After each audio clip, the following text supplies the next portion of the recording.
Virgos अगस्त के second week में काफ़ी चीज़ें तेज़ी से बदलेंगी। आपको हर पहलू पर नज़र रखनी होगी ज़िंदगी के। अपनी जज्बाती कैफियत हो, अपनी प्लानिंग्स हों, अपने मकासद की तकमील हो, इन सब पर नज़र रखनी होगी। मैं सब चीज़ें तेज़ी से बयान करता हूँ। आपके लिए आपका रूलिंग प्लैनेट मरकरी 9 अगस्त को इस साल में पहली दफ़ा आपके 12th एंगल पर आ जाएगा। इसके 12th एंगल पर आने से जो बिगेस्ट चेंज एक्सपेक्ट की जा रही है पॉजिटिवली, वो ये कि आपके ऊपर से मसनूई खोल टूटेंगे। जो खामखा की फ़िक्रें आपने अपने ऊपर तारी कर रखी हैं, जो खामखा की आपने अपनी जज्बाती कैफियत को उलझा के रखा हुआ है, जो साइकोलॉजिकली आप डिप्रेस रहते हैं, चीज़ों को ऑब्ज़र्व कर करके ही आप डिप्रेस होते रहते हैं। करना आपने मतलब वो आपकी ज़िम्मेदारी भी नहीं है, लेकिन आप ऐਵੇਂ ही ऑब्ज़र्व करके परेशान हुए होते हैं। पहला खात्मा तो ये होगा कि वो सारे गम दूर होंगे। दूसरा फ़ायदा ये होगा कि आपको अपनी ज़िंदगी में कौन से असूल अपनाने हैं, आप उन रियल असूलों को अपनी ज़िंदगी में इंट्रोड्यूस करेंगे। वो वाले सारे रूल्स एंड प्रिंसिपल्स जो खामखा आपने अपनी ज़िंदगी में अपने आप को उलझाने के लिए, मसरूफ़ रखने के लिए पैदा कर लिए हैं, आदतों को उलझा लिया है, वो रिपेयर होंगे। So this is the positive side. है ये एक उलझन वाली बात ये है कि शायद आपने वो जो अपने कानून बनाए हुए थे उनमें आपको शायद मज़ा आ रहा हो, लेकिन वो हकीकी नहीं थे, वो टेम्परेरी थे।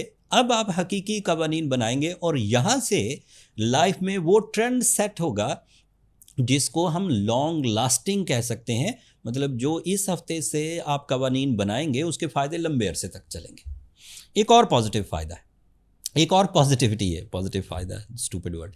सो एक और पॉजिटिविटी है, मरकरी के 12th एंगल पर आने से स्पिरिचुअल साइड उजागर होने लगती है, मिस्ट्रीज़ रिवील होने लगती हैं, लोगों की समझ आने लगती है, रवैयों का असल मकसद समझ आने लगता है, एंड हकीकत पसंदाना सोच उभरने लगती है, अच्छे और बुरे की तमीज़ करना आसान हो जाती है। ये 3 पॉजिटिव साइड्स थी। एक इसकी नेगेटिव साइड है। नेगेटिव साइड ये है कि आप किसी भी सोच को परफॉर्म करने से पहले डरे डरे से रहेंगे, एंड अनफॉर्चुनेटली ये डर आपको दोहरी प्लानिंग की तरफ ले जाएगा। अगर आपने अपनी उस दोहरी सोच पर कंट्रोल हासिल कर लिया, then you are productive. And दोहरी सोच पर अगर आप कंट्रोल नहीं भी हासिल कर पाते तो वीडियो के एंड पर मैं आपको रेमेडी ज़रूर दूंगा, क्योंकि अदरवाइज़ भी कुछ ऐसी चीज़ें हैं जिनके लिए रेमेडी की ज़रूरत पड़नी है। एक और ख़बर सुनिए, आपके लिए मार्स 2 साल के बाद आपके 11th एंगल पर अपीयर होने लगा है। ये कैंसर एंगल कहलाता है, यहाँ ये पॉजिटिव होता है। इसकी पॉजिटिविटी ही आपको टीम वर्क की तरफ उकसाएगी। इसकी पॉजिटिविटी आपके लिए अचानक बड़े फ़वाइद की वजह बनेगी। इसकी पॉजिटिविटी आपको स्ट्रॉन्ग करेगी फिज़िकली। इसकी पॉजिटिविटी आपको लीडर बना देगी, और इसकी पॉजिटिविटी आपको जो जदीद टाइप की तालीमी सरगर्मियाँ, लर्निंग स्किल्स या यूजेजेस ऑफ AI है, उसकी तरफ लेकर जाएगी। सो सारे ही काम आप अपने माइंड से नहीं कर रहे होंगे, अब आप दीगर गैजेट्स को, टीम वर्कर्स को, पार्टनर्स को, एम्प्लॉयज़ को या दोस्तों को इन्वॉल्व करके अब आप अपने फैसले लेंगे। मार्स 5 हफ्तों तक अब आपके 11th एंगल पर ही रहेगा, और मार्स 11th एंगल में प्रॉपर्टी की खरीदो फरोख्त में भी सपोर्टिव होता है, सोना चांदी की खरीदो फरोख्त में भी, स्टॉक एक्सचेंज में भी, घर बनाने के लिए भी, अगर आप किराए पर हैं तो अपना घर लेने के लिए, अगर आप हिजरत करना चाहते हैं एक जगह से दूसरी जगह तो इंटरनेशनल हिजरत के लिए भी, ये सब आपके लिए टाइम पैदा हो जाएगा। फिर 12 अगस्त आ जाएगी। 12 अगस्त को सूरज ग्रहण है, एंड इम्पॉर्टेंट बहुत है। एक तो 12th एंगल पर है तो अजीब सी कैफियत होगी। उम्मीद तो यही है कि अजीब सी कैफियत होगी। अगर आप स्ट्रॉन्ग साबित होते हैं तो इट मीन्स कि आपने अपनी सलाहियतों से इस इवेंट को मैनेज कर लिया। दूसरा, आपके 12th एंगल पर ही जुपिटर है, तो आपकी जो इंटेलेक्चुअल स्किल्स हैं उसमें भी उभाम, ब्लरनेस आ जाएगी। फिर सूरज भी 12th एंगल पर है तो लीडरशिप में भी कुछ कमी, एंड फिर मरकरी भी 12th एंगल पर है तो आपकी माइंड स्किल्स में भी कुछ थोड़ी बहुत उलझन पैदा हो सकती है। So now this is a time to accept the reality and आपको अपनी रेमेडीज़ की तरफ जाना चाहिए। ऐसा ना हो कि आप कोई बड़ा नुकसान कर बैठें और फिर रिग्रेट्स में जाएं और अपने पछतावों में उलझे रहें। मेरा मशवरा है, बीइंग अ वर्गो, आपको रूबी पहनना चाहिए। Yellow sapphire is your stone, but yellow sapphire is not enough to resolve this type of situation. इसके लिए रूबी ज़्यादा इफेक्टिव होगा और रूबी को आप परमानेंटली पहन सकते हैं थ्रू आउट द लाइफ। एक ही दफ़ा बाय किया और सारी ज़िंदगी वही काफ़ी होगा। साथ में सूरह शम्स पढ़िए। बहुत अच्छे रूबीज़ एस्ट्रो जेम्स ने अपने स्टोर पर लिस्ट कर दिए हैं और अगस्त की एज़ यू नो आज़ादी सेल की वजह से 25% डिस्काउंट भी है।